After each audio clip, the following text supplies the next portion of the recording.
Tôi giờ biết mừng giờ. Ô lý dạy nó nào.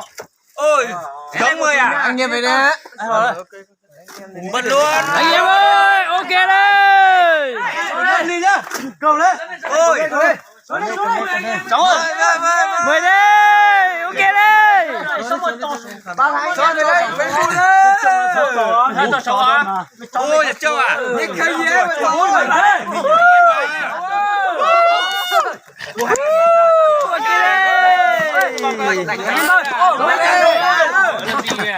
Cho nó đông mà. Cái này đông rồi. Đông thì phải uống thôi. Đông là chữ à.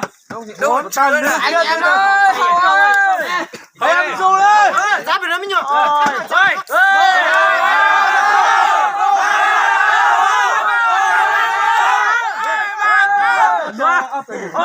Hai đồng chí kia. Rồi anh em đây vào đây. Đâu nó chỉ trong hậu lại, cho nó đông lại, cho nó đông.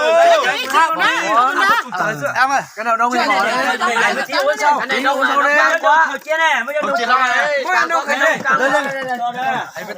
Đông thì cứ bỏ đấy. Đông vào đây. Chơi luôn đấy bỏ lấy.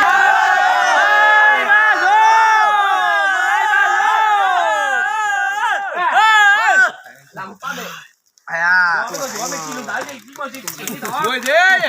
Cho bây giờ có thay em.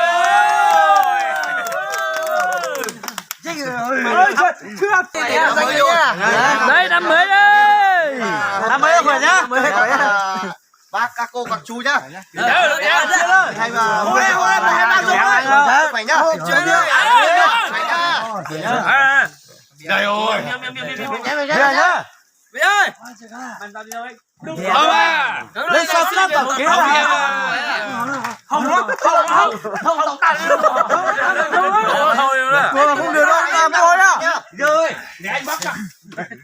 Đấy được. Được. Ok. Anh chia được có.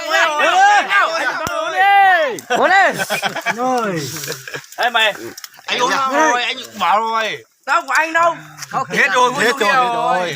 Ủa anh nhanh thế. Anh làm phải nhanh chứ.